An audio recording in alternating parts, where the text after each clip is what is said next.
The frost came down hard that night.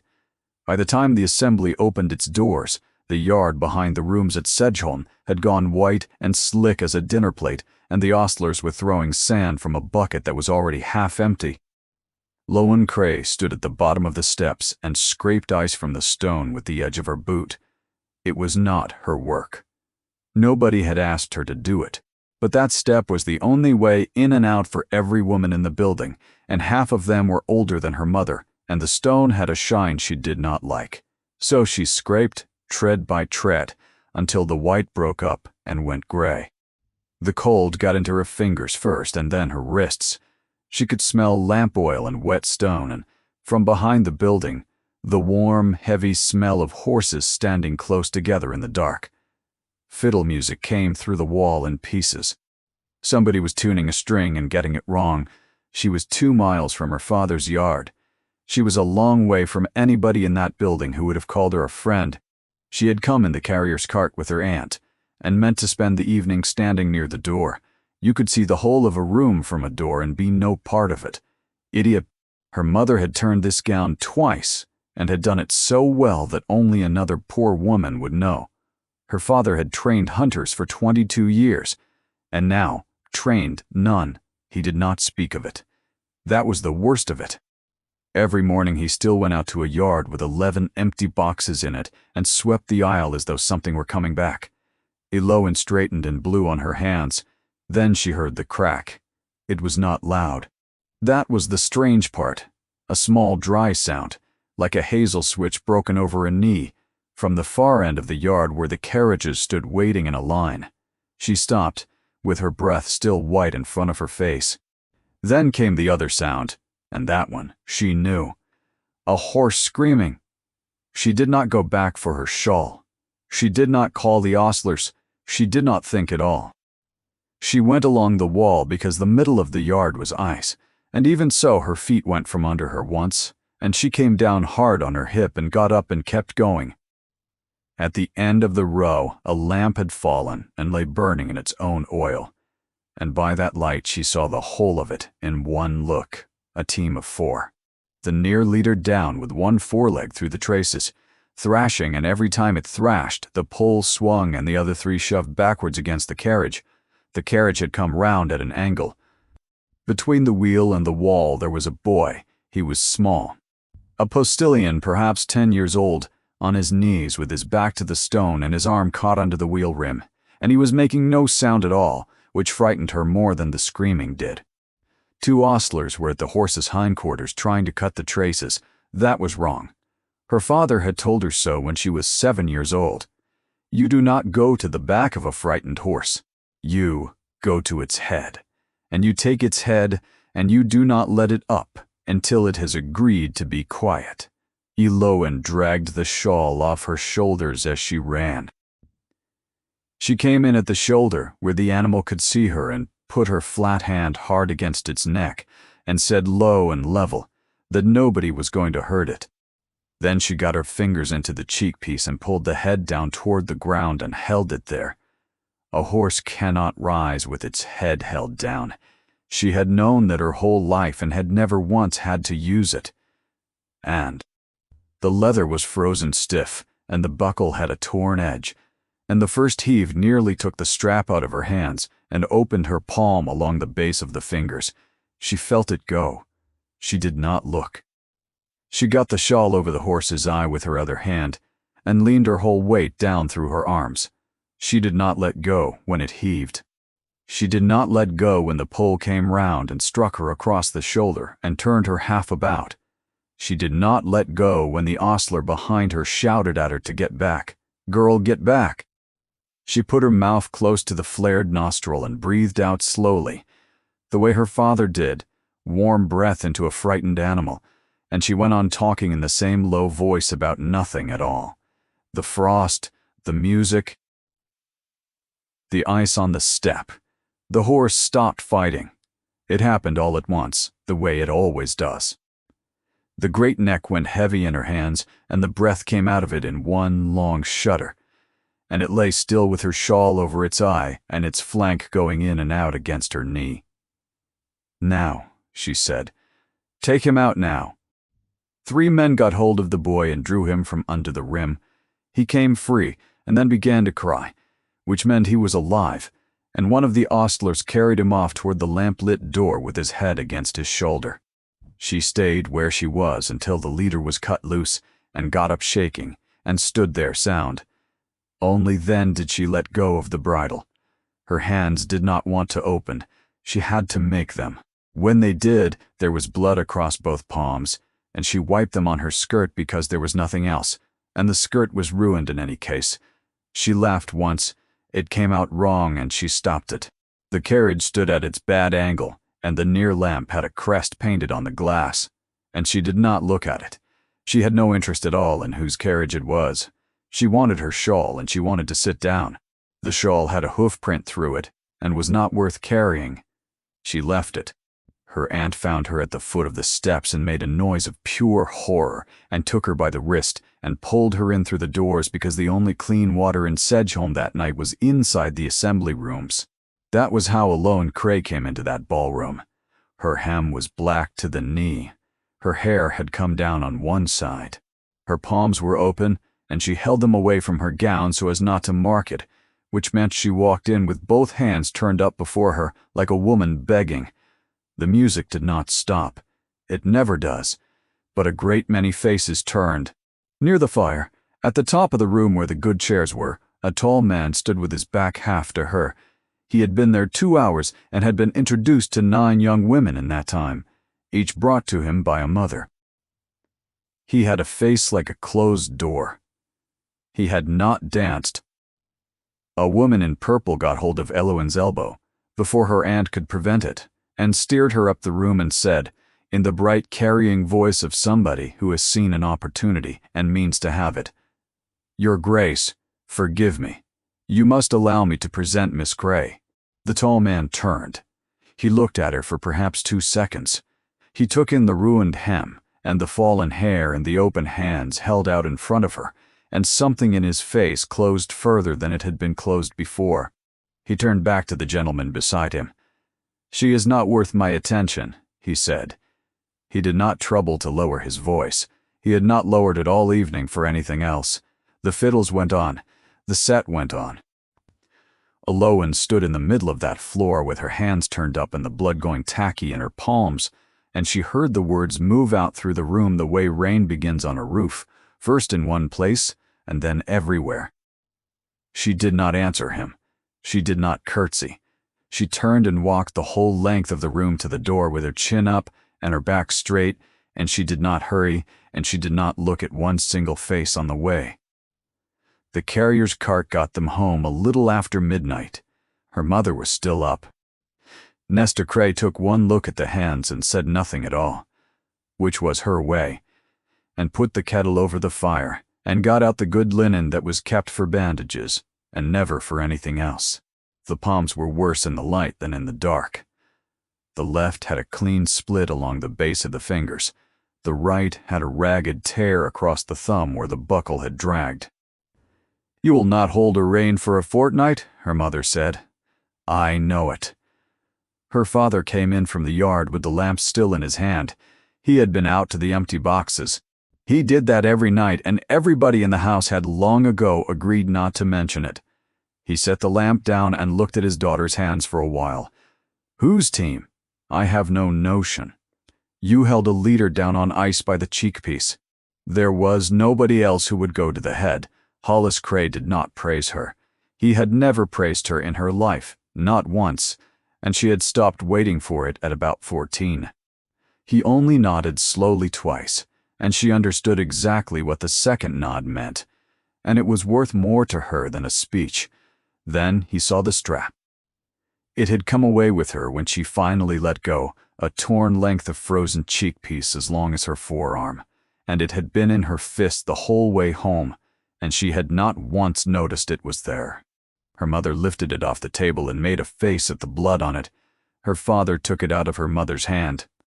He carried it to the lamp and turned it over and ran his thumb across the inside face, where the maker sets his stamp and a great house sets its own mark beneath.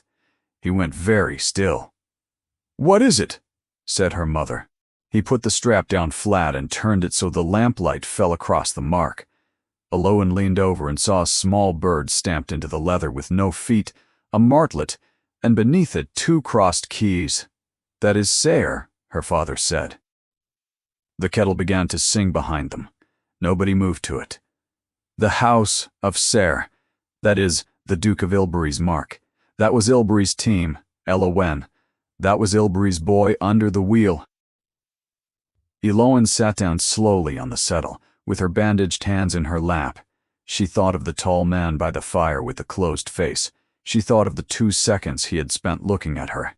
She thought of the hem and the hair and the open palms, and how every part of the ruin he had judged her for had been put on her by his own carriage, in his own yard, 10 minutes before he opened his mouth. She began to laugh, and found she could not, and sat with her hand over her face instead. He came on the Thursday, not the Duke, a steward in a good plain coat, on a good plain horse, with a leather case under his arm, and a manner so smooth it took Alowan some minutes to understand what was being done to her. His name was Paddock. He accepted a chair. He accepted tea, and did not drink it.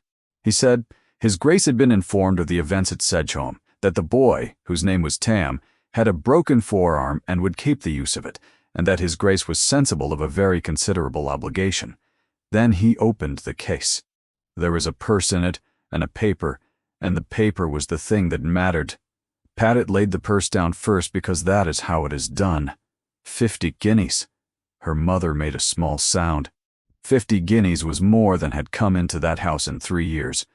And this is a memorandum of an appointment. His Grace has need of a man for the young stock at Ilbury Court. Your father's name is known in this country. The place carries a cottage, and £40 a year from Lady Day. Hollis Cray had gone. The color of ash. He did not reach for the paper, but Alowan saw his hand move on his knee, and she knew what it cost him not to reach, and she hated the room for making him do it. "That is very generous," she said. "His Grace is a just man. There is a condition." Paddock smiled slightly, because she had got there faster than he expected. "There is an understanding. Tuesday is a private matter of the household. It touches on the state of the ice in that yard, the age of the boy who was riding, and certain remarks made afterwards indoors, which His Grace has no wish repeated in every parlor between here and the county town. It is asked, as a courtesy, that no member of this family speak of that night to anybody at all." The fire moved. The tall clock went on with what it was doing. "Say that again," said Alowan. "I do not think I need to. I should like to hear it again." Slowly he said it again. He said it slowly. He said it as a courtesy.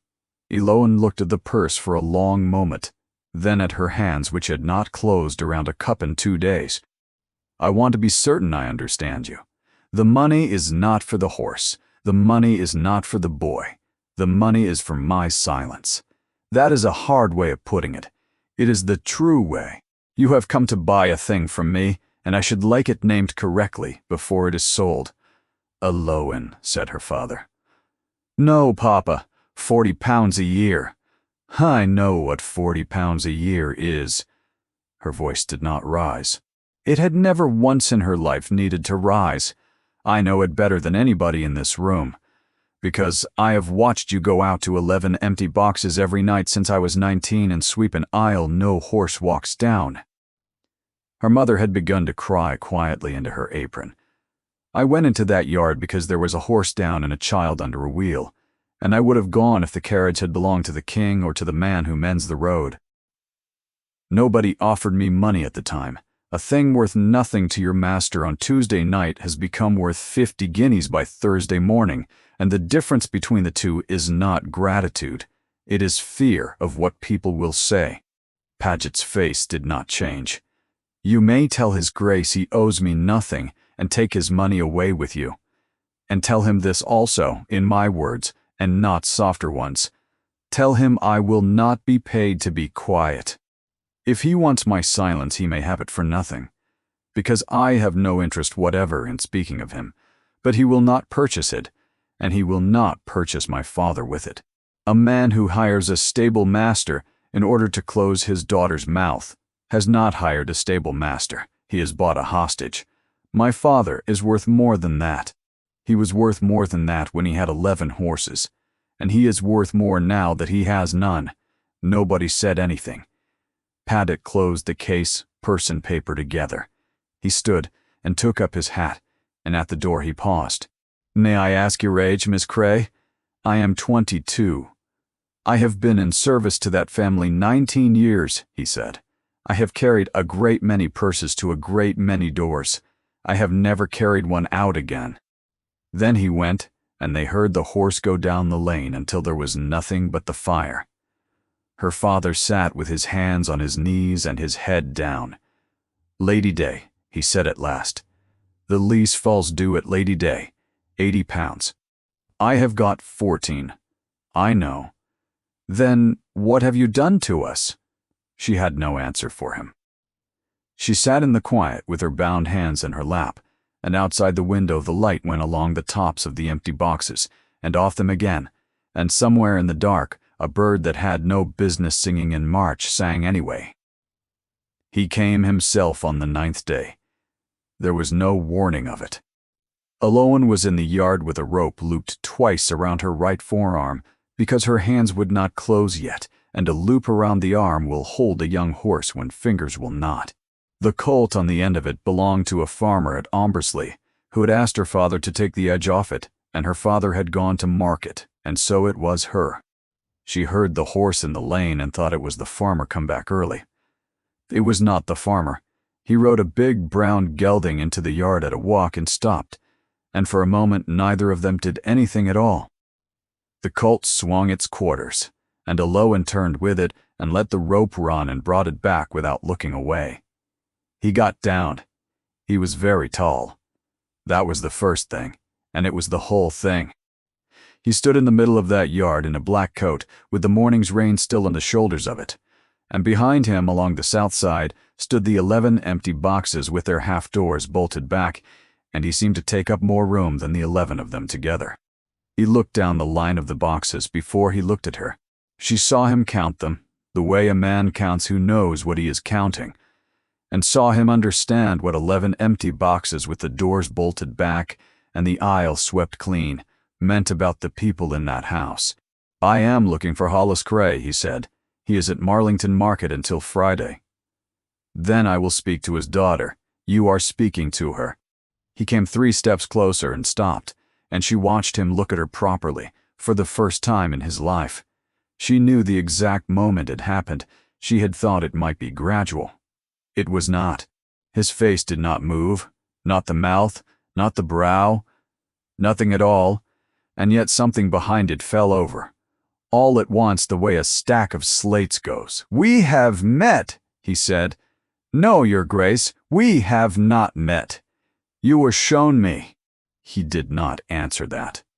His thumb turned the ring on his other hand, once, around, and stopped. "You were the woman in the yard. Yes, you held the near leader down on the ice. Yes, and then you came into that room." There was nowhere else to get water. He looked at her hands. She had them where anybody could see them, because she had no shame about them, and because hiding them would have taken effort. The linen was clean that morning, and was not clean now. The left one had gone through at the base of the fingers, where the rope sat. His eyes came back to the bandages and stayed there a moment too long. "Those are from the buckle. A fortnight, my mother says, and she is generally right." "I did not know your name," he said. "You did not hear it. There is a difference between a thing you were not told and a thing you did not trouble to listen to. I was told 9 young women were presented to you that evening. I do not suppose you could name one of them either." "No," he said. "I could not." The colt threw its head. She brought it down and stood with her shoulder against its shoulder until it settled, and she did all of that without stopping looking at him, and he saw her do it. "Miss Cray," my steward returned to me with a purse he had not been able to leave, and a message I have thought about for a week. He delivered it in my words. I asked him to. He did. He was very exact. A pause. I have come to say that the condition is withdrawn. There is no understanding. There is no requirement of silence. You may say what you like of me to anybody you like, and I will not answer it, and nobody in my employment will answer it. The place at Albury Court stands open to your father on that footing, and no other." Alowan was quiet for a moment, then offered to him. "I am offering it now." "You are offering it to me in a yard, while he is at market, so that I will carry it in and set it down in front of him, and he will have to say yes to it, because his daughter brought it home." Her voice was level. It had no heat in it at all, which was worse. "Do not do that to him. Write to him. Ask him for his terms and let him name them, and let him argue with you about them. Because a man who has trained hunters for 22 years should be able to argue about his own wage. If he is worth having, he is worth asking properly. If he is not, then you do not want him, and I will not have him taken on as a kindness." The Duke stood there in the rain-wet coat with his hat in his hand. "Very well. And there is one other thing, and this one I will ask for, and I will ask for it plainly because I have no talent for the other way of asking." She wound the rope, another turn about her arm. The boy, Tam, something changed in his face. "What of him?" "He is 10 years old. He was on the near side of a 4-horse team on a sheet of ice at 10 o'clock at night in February. His arm is broken. Either way, it mends. He will be 6 weeks unable to ride, and the man who keeps your stable will have to feed him for nothing. I want to know what becomes of him at the end of the 6 weeks. You think I would turn him off? I do not think anything about you at all, which is the honest answer, and I imagine an unfamiliar one. I think nobody has asked the question. I think if I do not ask it here, in this yard, this morning, then in 6 weeks, a boy with a bad arm will be given a character and half a crown and put on the road, and everybody concerned will feel that it was handled properly." He was silent. "That is what I want," Alowan said. "Not the 50 guineas. Not the place, that. Keep him at something he can do with one hand if he cannot ride, and do not let anybody tell you it was his fault, because a boy of 10 does not decide when a team goes out or in what weather. That is the whole of what I want from you. And when you have said yes to it, we are done with one another." The rain started again, thin, hardly anything. "Yes," said the Duke of Ilbury. "There is a saddler's shop at Marlington," he said slowly. "That takes a boy at 12 to learn the trade. It does not want 2 good arms, it wants a good eye. Then, you have already thought about it. I thought about it on the road here. I had not thought about it before. That which is your point, and you are entitled to it. Say it as a promise." He looked at her. Nobody had asked him to say a thing twice in 11 years. "I promise it," he said. "Thank you. Good day, Your Grace." He did not go at once. He put his hat on and got up, and then sat there above her, and did not move off, and the water came down off the brim in small threads. "Miss Cray, how did you know to go to the head?" "Everybody knows to go to the head. 2 of my own men were at the traces. Then 2 of your own men were frightened, which is not the same as ignorant, and I would not turn them off for it either." She shifted the rope. "My father taught me when I was 7. He said a horse on the ground is not fighting you. It is fighting the ground, and if you take its head, you take the argument away." He looked at her a moment longer. Then he rode out of the yard and down the lane, and she stood and listened to him go. And when the sound was gone, she took the colt in and shut the door on it, and walked into the 11th box, the empty one at the end, and stood there in the dark with her back against the boards. Her hands had gone through the linen entirely. She had been gripping the rope the whole time without knowing she was doing it, and there was blood in both palms again, fresh and warm, and it had run down and dried along the inside of both her wrists. She had not felt any of it. A fortnight went by, and the county did what counties do. The words were repeated at dinners and over cards, and across the counter of the draper's shop at Sedgeholme, and most often by people who were sorry for her, which was the part she could not bear. A woman she had known all her life pressed her hand outside church and said, You must not mind it, my dear. And Elowin minded it a great deal more after that than before. Nobody knew about the yard. That was the strange thing. Everybody knew what had been said in the ballroom, and almost nobody knew what had happened in the dark behind it, because the men who had been there were servants, and the servants had been told nothing, and the household had put no story out at all. Her mother heard it at the mill, and came home white about the mouth and put the kettle on, and said not a word, which was worse than if she had wept. Her father heard it in the tap room at Ombersley, from a man who did not know he was her father, and said nothing either, and went out to the boxes with the broom an hour earlier than usual. She could have ended it with 4 sentences in the draper's shop. She did not say them, not once, not to anybody, not even to her aunt, who asked twice. Then, on the last day of February, a letter came. It was not on heavy paper. It was a single sheet, folded badly, sealed with too much wax by somebody who had used far more than was needed, and the hand on the outside was a child's hand, large and careful, and going downhill toward the right. To Miss Cray of Ombersley. By favor of the carrier, her mother watched her open it. Dear Miss Cray, my name is Osric Sayre and I am 9. My uncle is the Duke. I am writing about Marchpane. He is the horse you held on the ice. He is not right, since he will not go in the shafts, and he shakes when he hears a buckle, and yesterday he broke a man's finger, and Mr. Paddett says he will have to be sold for what he can get, but nobody will buy a horse that does that, and I know what happens then. He was my father's horse. My father is dead. Please will you come and see him? I have no money to pay you. I have a watch that was my father's. But Mr. Paddett says I am not to sell it. Please come. Yours faithfully, Osric Sayre. Elowin read it twice. Then she folded it and put it in her apron and went out and stood in the yard for a while looking at nothing. You are going, her mother said. It was not a question. There is a horse in trouble and a child asking. I do not see how the rest of it comes into that. She went on the Tuesday. Ilbury Court sat at the end of a beech avenue 2 miles long, and she saw the roof of it from the road for a full quarter of an hour before the gates. It was pale stone and longer than the whole of Ombersley village end to end, and coming up the drive she understood for the first time in her body what the words in that ballroom had meant. They did not take her to the house.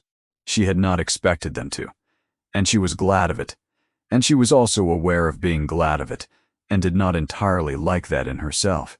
They took her round to the stable yard, which was bigger than the assembly rooms at Sedgeholme, and which had a clock over the arch, and in which 40 horses stood where her father had 11 boxes with nothing in them.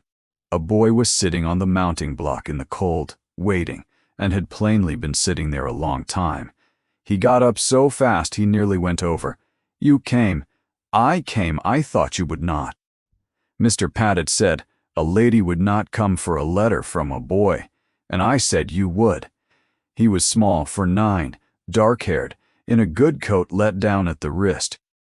He did not look like the Duke at all, except in one thing, which was the way he stood still when he was thinking. Are you Osric? Yes. Do you want to see him now, or do you want to sit down first? Now, please. Marchpane was in the far corner box, alone with the top door bolted shut, which told her most of what she needed before she saw the horse at all. She had them open it. She did not go in. She stood outside, with her arms down and her hands loose, and she said nothing whatever for 20 minutes by the clock over the arch. And Osric stood beside her, and did not speak either, which she thought a remarkable thing in a boy of 9. What she saw in those 20 minutes was this. The horse did not charge the door, and it did not cower at the back. It stood square in the middle of the box, with its head high and its ears working, and it looked at the doorway, and then away, and then back at the doorway, over and over, and it had worn a path in the straw doing it. It was not waiting to attack anybody. It was waiting for something bad to come through that gap, and it had been waiting a month without sleep. He is not mad, she said at last. Everybody says he is mad. He is frightened, and he has been frightened a month in a dark box on his own. which is the one thing you must never do with a frightened horse. It is not the same. A mad horse cannot be helped. A frightened one can, mostly if you have the time. Have you time? I have got all of it, said Osric. She had them take the top door off its hinges and leave it off, and a bucket of chaff, put where the horse could see the yard while it ate. She did nothing else at all that first day, and Osric watched her do nothing for 2 hours with total attention, and afterwards they sat on the mounting block and he ate an apple and gave her half. May I ask you something? He said, and you will not be angry. You may ask, did my uncle say a bad thing about you at Sedgeholm? Eloan looked at the clock over the arch. Who told you that? Nobody. Nobody will tell me anything. But William, who does the lamps, said it in the passage. And my uncle heard him. And William is gone. He went the next morning, with his box on the cart, and Mr. Paddett would not say why. And I asked my uncle at dinner, and he put down his knife, and he said that nothing had been said about you in this house, and nothing would be said about you in this house, and he ate nothing else, and he went out. The boy turned the apple core over in his fingers. He does not say sorry, Osric said. He never has. He says nothing, and then things change. She came on the Tuesdays after that, unpaid and unasked, and on the 4th of them the Duke of Ilbury walked into the stable yard and stood under the arch and watched for the better part of an hour without speaking. She knew he was there. She did not turn round. When she was finished, he asked her to come into the estate office, which was a low room off the arch with a coal fire and a table covered in ledgers and bridles waiting to be mended. It smelled of leather dressing and coal and the wet wool of his coat, and under that of ink, and under that of something faintly bitter like orange peel. He pushed a chair out with his foot. Sit, if you will. And while we are in this room, I would rather you did not use the title. There is nobody here to be offended by it, and I have something to say that will not survive being said to a title. She sat. She said nothing. He did not sit. He stood with his back to the fire and looked at the ledgers. I have been Duke of Ilbury for 11 years, he said. In that time I have been introduced to something over 200 young women, every one of them brought to me by somebody who wanted something, and after a while, I came to believe I could tell what a person wanted by looking at them. It saved me a great deal of trouble. It is also the stupidest thing I have ever believed, and I held it 9 years without once examining it. The fire settled. You were the first person in a decade to be put in front of me who wanted nothing whatever, and I looked at you for 2 seconds and said what I said, and I have not been able to get out from under it since. Eloan kept her eyes on the table. That is not the worst of it, he said. I want you to have the worst of it, because otherwise you will think better of me than the facts allow.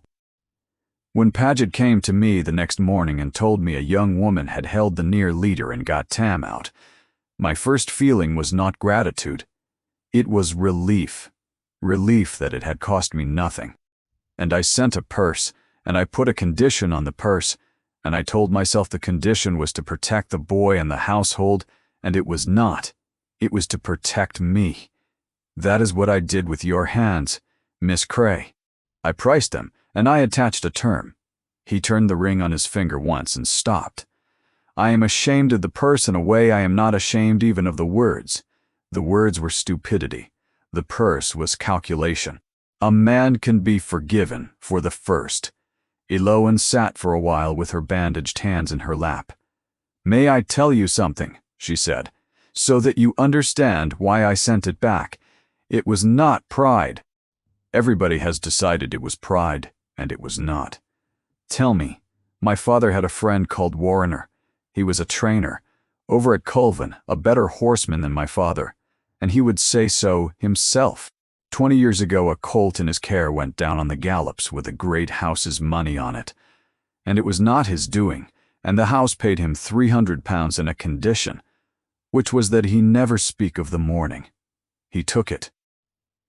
There was a wife, and there were 4 children, and he took it. And I have never once in my life blamed him for taking it. She looked up. He lived another 19 years, and every year of them, the story got a little worse, because a story does when the only man who could correct it has been paid not to. By the end, they said he had been drunk. He died at Colvin with people believing a thing about him that was not true, and he could not say one word because he had sold the word. He sold the only thing that would have saved him and did not know at the time that it was the only thing. The coal shifted in the grate. That is why silence bought is not a debt that closes. It sits there and it gathers, and one day you need the thing back, and it is not yours anymore. I would rather be poor with my mouth free than comfortable with a term on it. That is not pride. That is arithmetic. The Duke of Ilbury looked at her for a long moment. "Thank you," he said. "That was more than I was owed." He came away from the fire then, and sat down opposite her, which put his eyes level with hers for the first time since the yard. "Now I will tell you what I have decided, and then I will ask you for one thing, and you may say no to it in this room and walk out of it, and nothing whatever will follow. Go on. I have written to your father with terms for the young stock at Ilbury. He has written back and refused them and named others. They were better terms than mine, and I have accepted them, and he begins at Lady Day." Something moved at the corner of his mouth and was gone. He argued with me for 4 letters. I enjoyed it more than anything that has happened to me this year. Eloan put her hand over her mouth and took it away again. "That is settled, and it is between him and me, and you had no part in it. Now hear the other half, because it is the half that matters." He leaned forward. "I will never again offer you or your family anything at all. Not money, not a place, not a word in anybody's ear, not a shilling toward the lease at Ombersley, not now and not in a year, and not if it goes hard with you. And I know how it stands, because Paddit knows everything and tells me most of it. You do not have to say that. I do have to say it, because I put a price on you once and you sent it back, and if I am ever to be of any use to you, it will not be as a man who can buy things, so I am taking it out of my own hands. That is my word, and I will keep it, and I want you to understand that I will keep it even when keeping it costs you dearly. That is the only thing my word is worth. It is worth nothing at all if I keep it only while it is easy." The clock over the arch struck the quarter, and neither of them heard it. "Then what is the one thing you wanted to ask?" said Eloan. "Come and work for me." She looked up. "Marchpane will take 4 months, and there are 9 others in that yard I would not put a child on, and Fenner, who has charge of them, is 61 and does not believe a horse can be frightened. Come twice a week. Be paid the going rate for a breaker in this county, and not 1 penny above it, whether the horses come right or not, in the same coin and by the same hand as every other person on this estate. It is work. It is not a gift. I have no gifts left that you would take. The going rate is 3 shillings the day and my dinner. Then that is what it will be." "You did not haggle." "No," he said. "I have watched you for 4 Tuesdays. 3 shillings the day is a theft, and we both know it, and I will not correct it, because if I pay you 4, you will never come back." Eloan stood up. She did not entirely trust herself to sit any longer. "I will come on Tuesdays and Fridays," she said. "Thank you, your Grace Everard. In this room," she said. "In this room." She walked home the long way that afternoon because she wanted the air. When she came up the lane, the light was going, and her father was out in the aisle with the broom, sweeping between 11 empty boxes as he had swept every evening for 4 years, and he was whistling, which she had not heard him do since she was a girl. She stood at the gate and watched him a while. Lady Day was 2 days off. £80, and he had got 14, and now he had a place to go to and a wage to earn, and the place began on the very day the lease fell due and not 1 hour before it. They gave up the Ombersley yard at Lady Day. It was done quietly. The landlord let it again within the fortnight to a man who kept pigs, and Hollis Cray walked out of the aisle he had swept for 4 years, with a broom over his shoulder like a soldier told the war is over. who cannot quite believe it. They moved into the cottage at Ilbury Court that afternoon. Her mother cried in the cart and then stopped and never mentioned it again. Her father was a different man inside a month. He had 11 horses under him and then 19. He came in at night smelling of linseed and argued with Fenner about everything, and Fenner argued back, and within 6 weeks they were the sort of friends who cannot be in a room together without disputing. Lowen came on Tuesdays and Fridays and was paid 3 shillings the day by the same hand and out of the same box as the men who mucked out, and signed the book like everybody else. Marchpane came slowly. In April he would eat with the yard, moving around him. In May he would stand tied.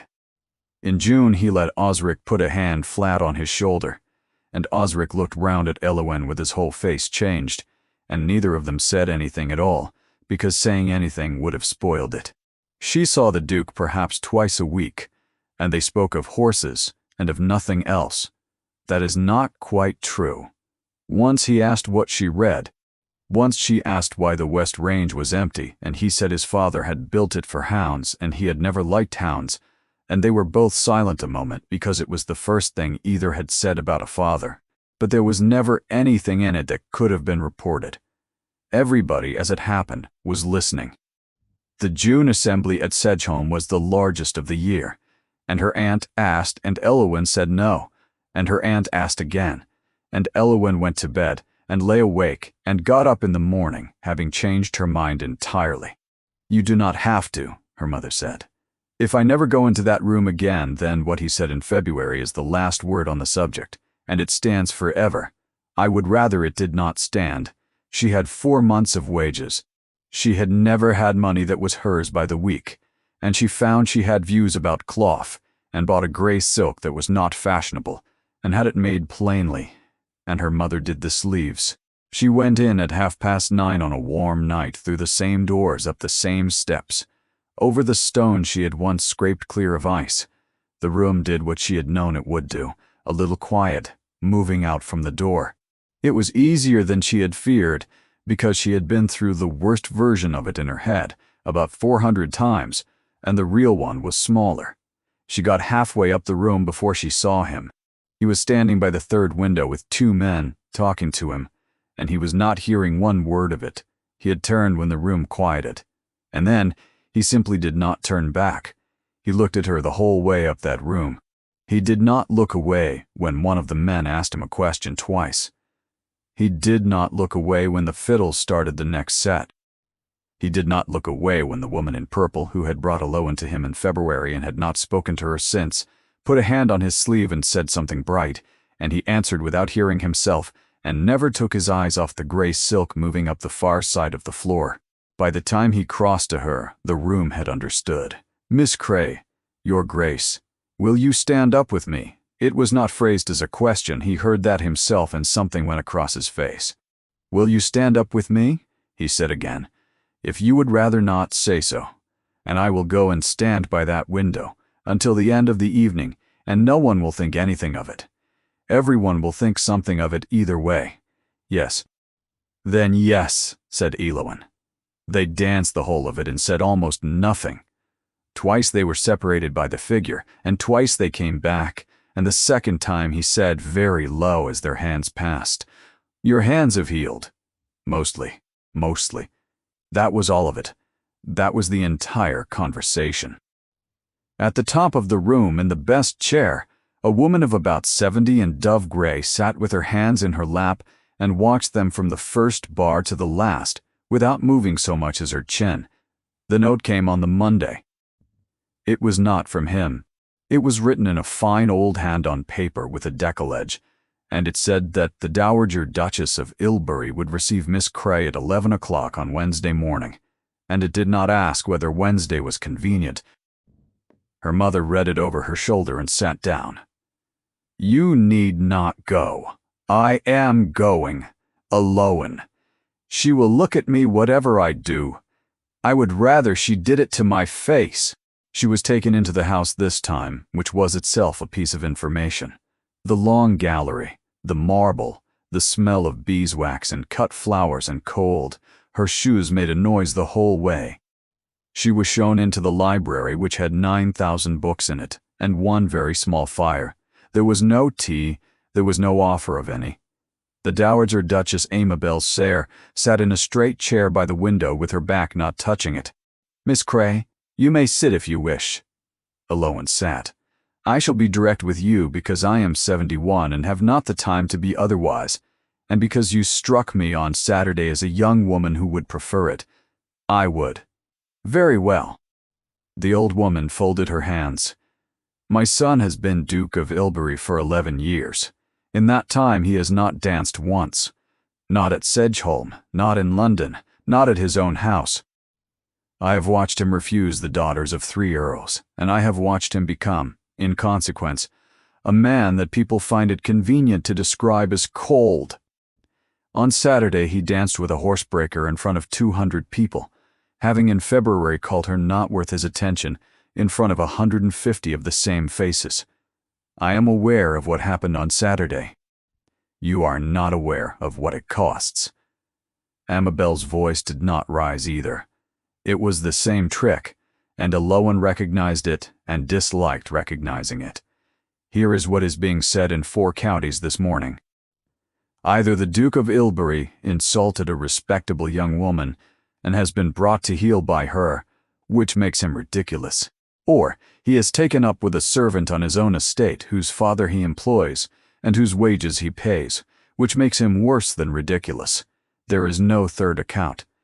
I have looked for one for 2 days. There is a third account. It is the true one.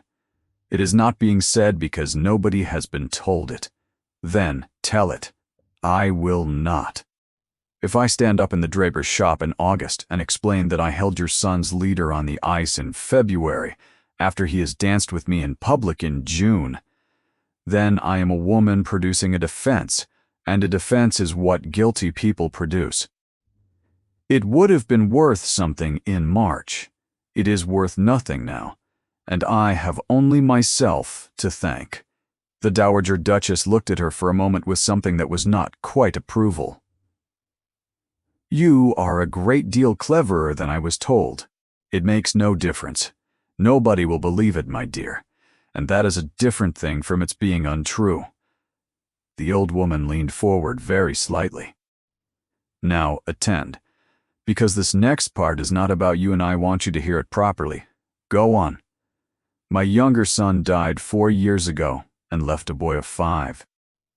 That boy's mother was a Locksley of Peterfield and died of the same fever a month after her husband. The Locksleys did not want the child, while there was no money attached to him, and wanted him a great deal when it became apparent that Everard, being unmarried, might leave him a very great deal indeed. They went to law, and they lost. Their counsel advised them at the time that they might succeed if the guardian's household were ever shown to be irregular. Those were the words used. Irregular. Eloin's hands went still in her lap. "You are quick," said Amabel. "Yes. If my son marries the woman who breaks his horses, the Locksleys will be back before Michaelmas, with that word and a new council, and they will not win. And it will take 3 years, and for 3 years Osric will be a document that solicitors pass across a table. He is 9. He has already lost both his parents. I put it to you that he could reasonably be spared, that the little fire did almost nothing. One more matter, and then my proposal. Your father. Everard cannot dismiss him now and will not, and I am glad of it. He is, by all accounts, an excellent man. But he will always have been the stable-master taken on the year his daughter was noticed. He will hear it said in the tap-room at Ombersley for the rest of his life. Whatever else you cost him, you have cost him that." Eloin found that she had to wait a moment before she could trust her voice, and she took the moment and did not apologize for taking it. "That is the cruelest thing anybody has ever said to me," she said, "and I do not think you knew it." For the first time, Amabel hesitated. "Then I withdraw the manner of it and not the substance," she said. "Now my proposal, and—" She took a folded paper from beside her and held it out, and Eloin did not take it, and after a moment the old woman laid it on the small table between them. The Almersley yard, 8 acres. The house, the 11 boxes, the paddock behind. The man who has it keeps pigs and would sell tomorrow.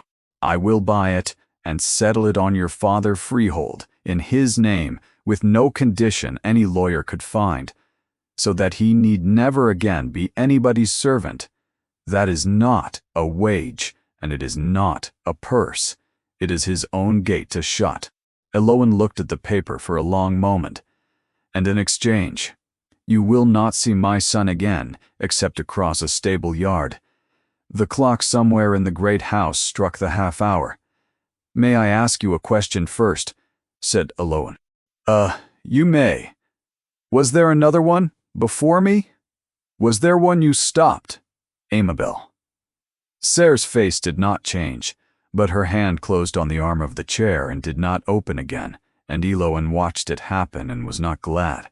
That is not your concern. No, said Elowen. It is not, and what your son says to me in a room with a coal fire in it is not yours. She stood up and stood a moment with her hand on the back of the chair.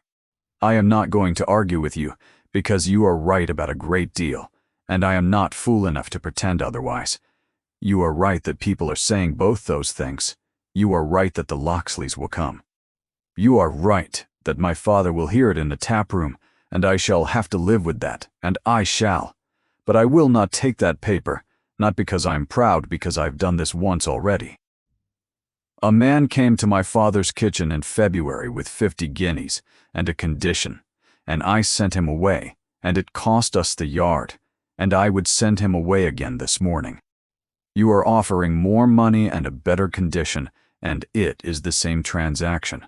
You want a thing I have, and you have come with a price.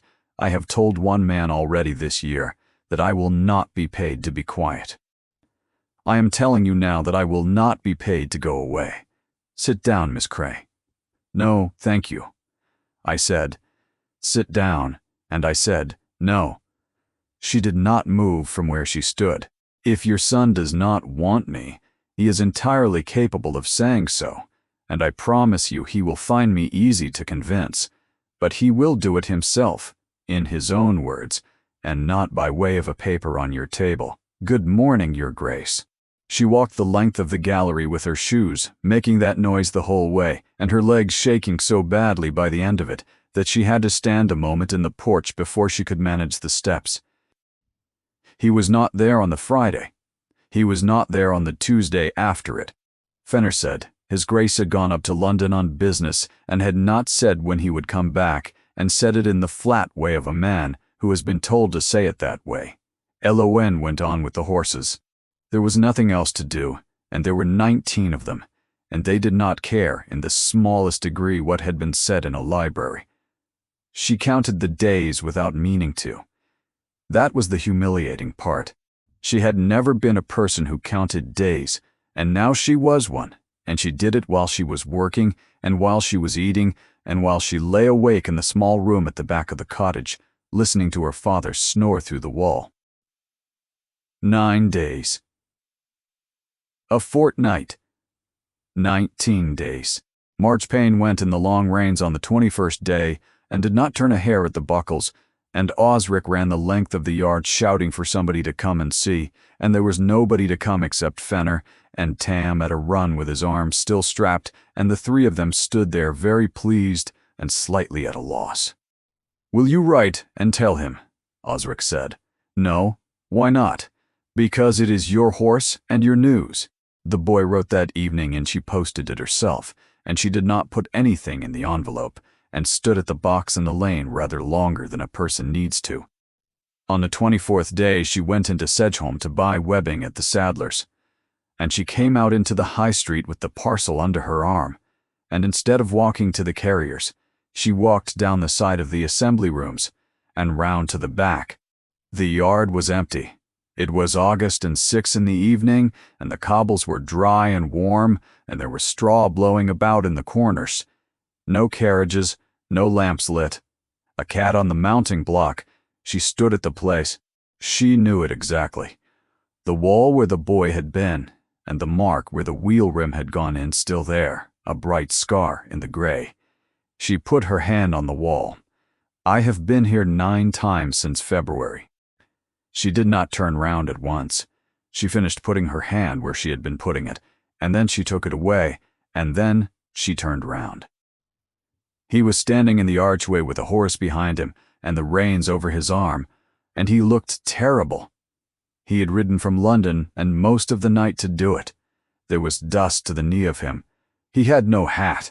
His hair was anyhow he had not shaved, and his coat was the coat he had gone away in. "Your Grace, do not," he said. "Not today. Not in this yard." She said nothing. "Padditt told me you had come into Sedgeholme on the carrier. I did not know you would come round here. I came round here because I always come round here." He let the reins fall, and the horse dropped its head and began to eat the blown straw. "My mother wrote to me in London. She sent me an account of what she said to you, in full, in her own hand, because she is what she is and she does not do things behind people. It arrived on the 4th day. I have been 3 weeks reading it. 3 weeks is a long time to read a letter. I was afraid of what I would do if I came back at once. He came a little way into the yard. She was right about the Locksleys. I want that said first, because you will find out that it is true, and I will not have you find it out later and think I hid it. Their counsel did say irregular. They will come. It will be 3 years, and it will be ugly, and Osric will know about it, because you cannot keep a thing like that from a boy in his own house. She was right that they are saying both those things in 4 counties, and that your father will hear it at Ombersley. She was right that London would be hard on you, and she did not say the half of it, and I have spent 3 weeks there, listening to exactly how hard. She was wrong about one thing only, and it is the only one that signifies. She thinks that all of that is a reason. It is not a reason. It is a bill. Those are different, and I have taken 11 years to learn the difference, and I did not learn it from her. Everard. Let me finish, because I have carried it 300 miles. He stopped and looked at the wall she had been touching. There was another one. You asked her and she would not tell you, so I will. Her name was Sibylla Rowe, and she was a clergyman's daughter at Hetton, and I was 23 and not yet Duke. And my mother ended it in one afternoon in a room very like that library. And I let her. That is the part I want you to have. Not that she ended it. That I let her. I was 23, and I was afraid, and I told myself it was duty, and Sibylla married a man in Norfolk, and I understand she is content, and I have never once in 11 years permitted myself to want anything in a room full of people again. That is what you were looking at in February. That is the man who did not trouble to hear your name. He was not cold. He was a coward with excellent manners. The cat got down off the mounting block and went away along the wall. "Then say the rest of it," said Eowyn. "There is no rest of it. That is the difficulty. There is, and I cannot say it." He put a hand flat against the stone of the arch as though the building needed steadying. "I stood in that office in March, and I gave you my word that I would never again offer you anything. Not money, not a place, not a shilling, nothing at all. I said I would keep it when it was costly. I said the word was worth nothing if I kept it only while it was easy. I meant every syllable, and I've thought about very little else since the 4th of July, and here is what I have arrived at, and you may laugh at it if you like. A marriage is an offer. It is the largest offer a man in my position has got. If I stand in this yard and ask you, then every word I said in March becomes a thing I said until it stopped suiting me, and I will not do that to you, because the whole of what I have got to give you is that when I say a thing it stays said. So I have not come to ask. I have come to tell you that I am in the position of a man who has locked a door and thrown the key into a river on purpose, and I would do it again, and I am standing outside my own house." He stopped. "That is the whole of it," he said. That is what I rode 300 miles to say. The light was going long and yellow across the cobbles. Aloan stood where she was a while, because she wanted to be certain of the thing before she said it, and because she had learned from 4 months of frightened horses that the worst thing you can do at the important moment is hurry. "I have been thinking too," she said. "Since Wednesday. Mostly at night, which is not the best time for it. About my mother, about myself. I have got a thing wrong for 6 months, and I got it wrong in a way that made me feel very fine about myself, which is generally the sign." She came a few steps away from the wall. "When your steward put that purse on my mother's table, I told him he could not buy my silence, and I have said it since to your mother in different words, and I believed both times that the thing I would not have was the money. It was not the money. I have taken your money every Tuesday and Friday since March, and I have never once minded it. I took 3 shillings a day off you, and slept perfectly well. That was a wage. That was being seen." She looked at him. "What? That is the whole difference, and it took me until Wednesday to find it. What I would not have from Padditt was not payment. It was being handled. A thing arrived at my house that had been decided about me by people who had never looked at me. And I have called that pride for 6 months and told myself I was a woman who would not be bought, and I was not. I was a woman who would not be unseen. Those are not the same, and the second one is a great deal less noble and a great deal more true. Aloan, you watched me for 4 Tuesdays before you offered me anything," she said, standing under that arch, in the cold, saying nothing at all. "I knew you were there every time. That is the only reason I said yes to the 3 shillings, and it had nothing to do with the shillings." He did not move. "Now the boy," she said. "Because I will not have him left out of it, and I will not have him decided about either, which is exactly what your mother did in that library while she was telling me how much he had suffered. She arranged his whole life over a small table, without once asking him, 'I will not do it, and I will not let you do it.' He is 9, and he can be told the truth, and he can be told that it may mean 3 years of solicitors, and then he can be asked. If the answer is no, then the answer is no, and I will go on breaking your horses on Tuesdays and Fridays until I am 60, and neither of us will say another word about it. He will say yes. He has been saying yes since March, at every meal, to anybody who will listen. Then he can say it to me, properly, with his uncle in the room, and knowing what it costs. That is not the same as chattering at dinner." "Agreed. Say it as a promise." "I promise it," he said, and something went across his face, because they had both heard where the words came from, and neither of them said so. "Good."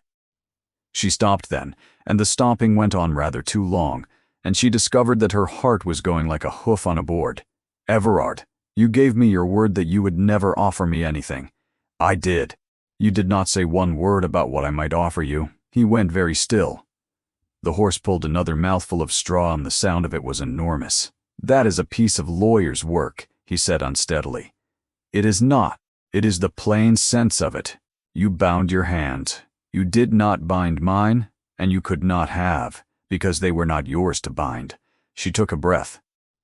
"So I am going to say it, and you will please not help me, because if you help me, I shall lose my nerve entirely.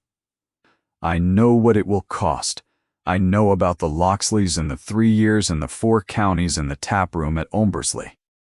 I know that I do not know how to be a duchess, and that there is no reason on earth to suppose I shall learn it quickly, and that your mother will not speak to me for a year, and possibly never.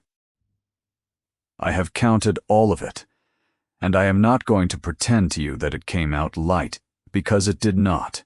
But I stood in a stable yard in March, and heard a man tell me the worst thing he had ever done, when nobody had asked him to, and nothing obliged him, and I have not been the same person since that afternoon.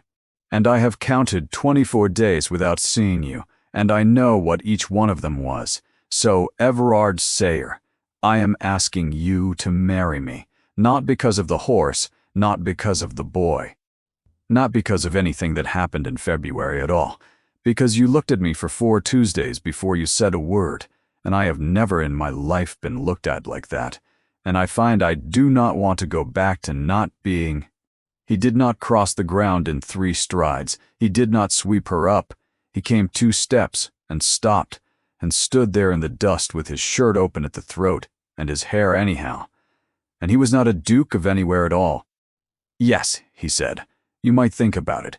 I have thought about it for 3 weeks in a bad hotel. Yes. He took her hands then, both of them, and turned them over so that the palms were up in the low sun, and looked at them. The scars were pale now and would always be there, a clean line across the base of the fingers on the left and a rougher one over the thumb on the right. He did not kiss them. He put his thumbs on them, one on each, quite lightly, and held them there, and shut his eyes. They stood like that in the middle of the empty yard a long time, in the place where the ice had been. "Come home," he said at last. "You will want to tell your father, and I would like to be there when you do, and I should like it very much if he shouted at me." They were married at Ombersley at the end of September, in the small church with the crooked porch, and there were more people outside in the lane than inside it. Osric had been told everything at a table on a Sunday, with the Locksleys and the solicitors and the 3 years laid out before him. He asked 2 questions, which were whether Eluin would still come on Tuesdays and Fridays, and whether Marchpane could stay, and then said yes so loudly that Paget came in from the passage. The Dowager Duchess of Ilbury attended. She wore black, which everybody noticed, and she sat in the second pew and gave nothing away for the whole of it. At the breakfast afterwards, she came and stood in front of Alohan with a glass in her hand. "Duchess, your grace, I said a number of things to you in the library at Ilbury.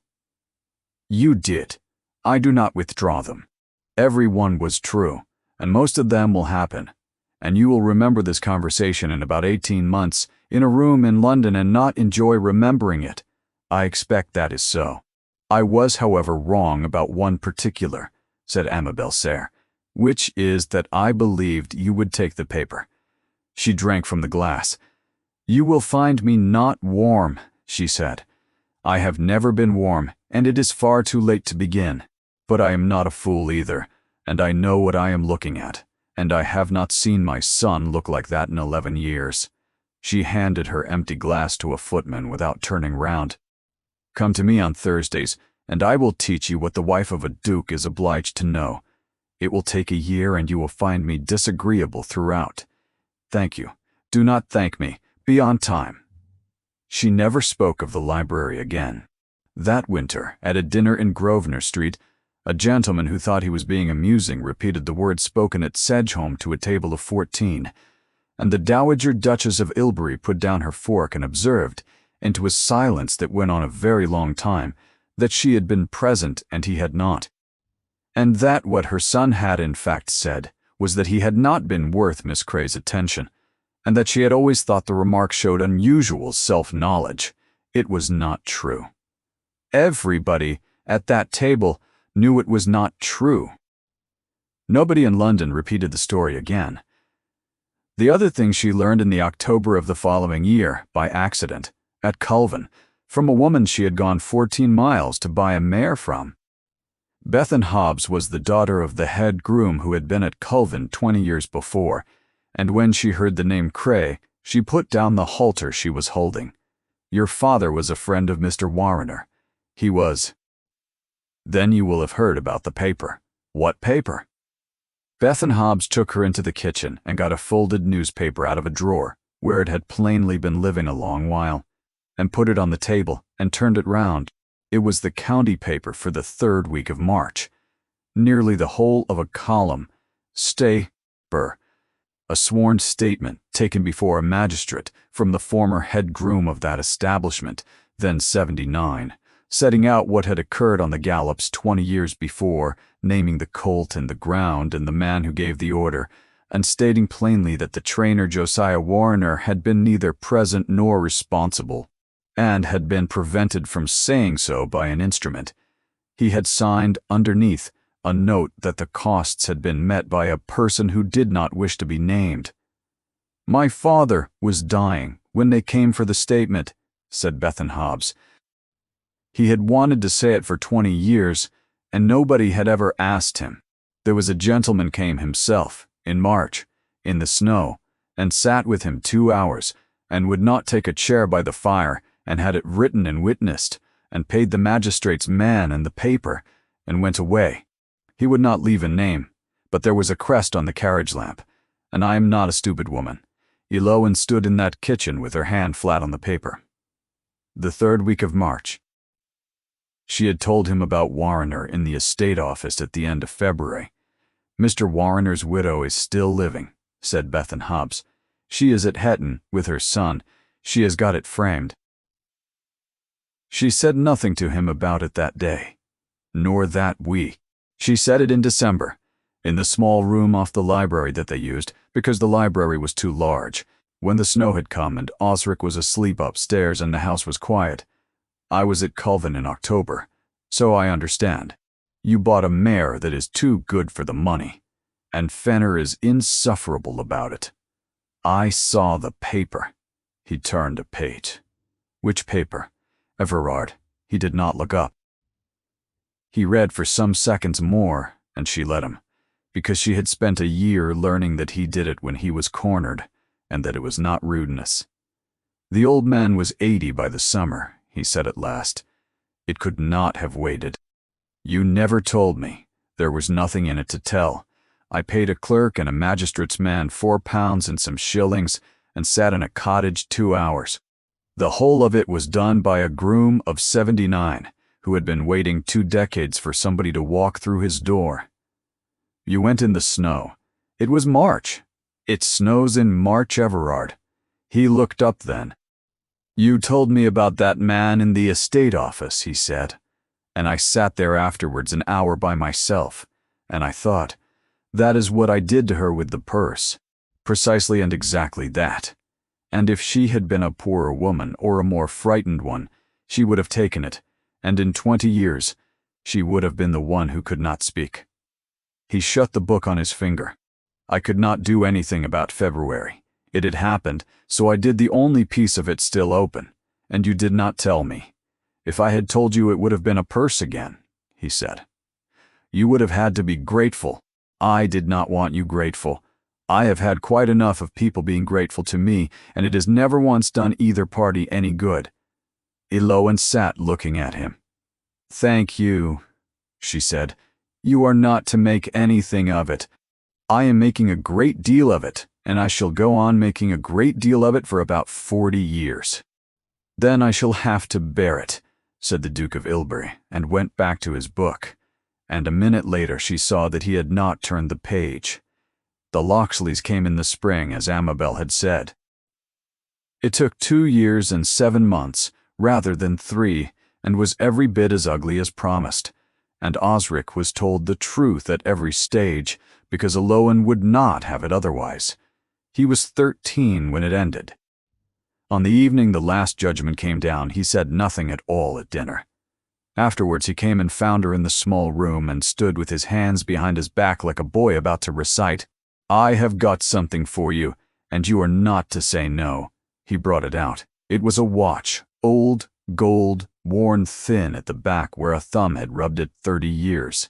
It had been his father's, and Padet had told him once that he was never to sell it. "I do not want it kept in a drawer any more," said Osric.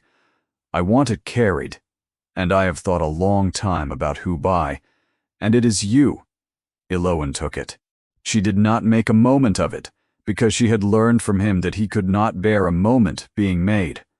"Thank you," she said. "I shall wind it on Sundays." "He wound it on Sundays," said Osric, surprised, and then went scarlet, and then went out of the room very fast. Marchpane never went in the shafts again, and nobody ever asked him to. He lived out in the paddock behind the west range that had been built for hounds, and Osric rode him 6 years, and he died in a field in the sun at 22, which is a great age for a carriage horse and a great deal more than he was worth in the February when a man was going to sell him for what he would fetch. Tam went to the saddler at Marlington at 12. The arm had mended crooked, and it did not matter in the least for work that wants a good eye. He had his own shop at Sedgeholm before he was 30, and there is a small bird with no feet stamped on everything that came out of it. Aloan went into Sedgeholm all her life, for webbing and buckles and the things one goes into a town for. She always went round the back. The yard was never anything but a yard. Straw in the corners, a cat on the mounting block, and low down in the wall the bright mark where a wheel rim had gone into the stone one February night. She would put her hand on it. She was never in any hurry about it, and she never explained it to anybody who happened to be with her. She thought, most times, of how nearly the whole of it had gone the other way. If the ice had held, if the crack had come a minute later, when she was already inside, if she had not been standing on that step scraping it clear for women, she did not know. And she thought about the two things said about her in that building, one at the top of the room in February, and one never said aloud at all, and how the second was only this: that a man had stood under a stone arch in the cold for 4 Tuesdays, and watched her work, and said nothing whatever. She had refused a purse, she had refused a place. She had refused a freehold and 8 acres, and her father's own gate to shut. She had never once refused being looked at. Then she would take her hand off the wall, and go and find the carrier and go home, where they knew what time she was expected, and left the lamp in the window, regardless.